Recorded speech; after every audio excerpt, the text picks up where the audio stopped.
Hey, it's springtime. Trees are starting to bud a little bit. But back with the 1958 Triumph TR3.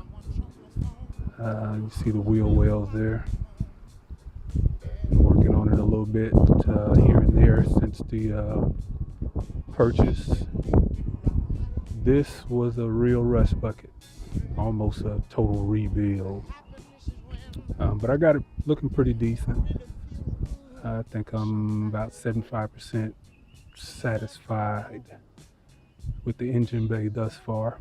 Got to go back through my seam sealers, but I'll do all of that after I get the rest of the car done.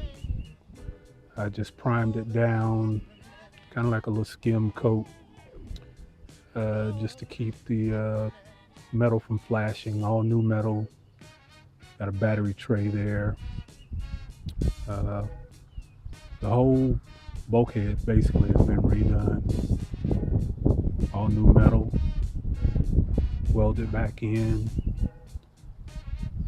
Some I've been using a little different on this one than I did on the other one.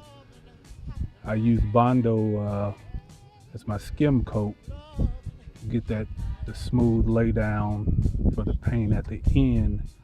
But I've recently come across some stuff called metal to metal. It's a night and day difference between that and the Bondo. It goes on real smooth. You have a lot longer time to work with it, and it's a little more durable. Has a little flex to it. But thus far, I like the way it works, metal to metal. Um, Feeling pretty good about this so far, considering where we started at. Again, 1958 TR3A. Engine bay pretty much complete, but I gotta go back and, like I say, do the final little touch-ups, which again I won't do until after I get the complete car finished, and then I'll go back, buff everything out again, put my 2K primer on it, etching primer, go back with some contour filler. I don't think I'm gonna do the contour filler up under the hood, but body panels and all, hadn't started on those yet. Just trying to get the tub ready.